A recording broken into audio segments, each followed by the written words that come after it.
Biri var idi, biri yox idi. Bir zamanlar hava krallığında çox enerjili, parlaq, mavi bir qəhrəman yaşayırdı. Onun adı Oksi idi. O, buludların arasında rəqs etməyi çox sevirdi və hər gün yeni macəralar axtarırdı. Bir gün Oksi qərar verdi. Gedim görüm başqa yerlərdə nələr baş verir.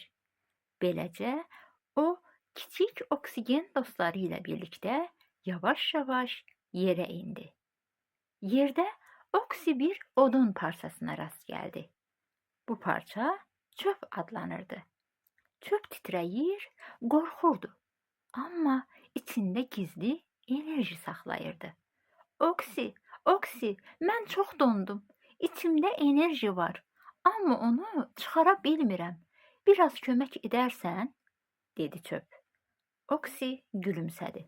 Əlbəttə, amma bizə üçüncü bir dost da lazımdır. Birdən bir kibrit alışdı və sehirli alovu ilə çöpün yanına gəldi.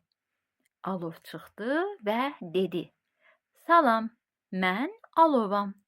Gəlin birlikdə oyun oynayaq. Oksi, kibrit və çöp bir-birinə toxundu və bir anda hər şey dəyişdi. Çöpün içindəki enerji alova çevrildi.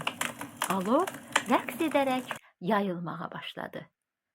Beləcə yanma reaksiyası baş verdi.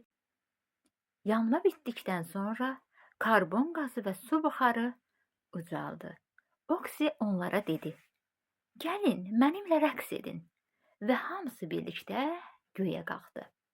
Oksi buludlara qayıtdı. Amma bilirdi ki, daha çox macəralar onu gözləyir. Göydən üç alma düşdü.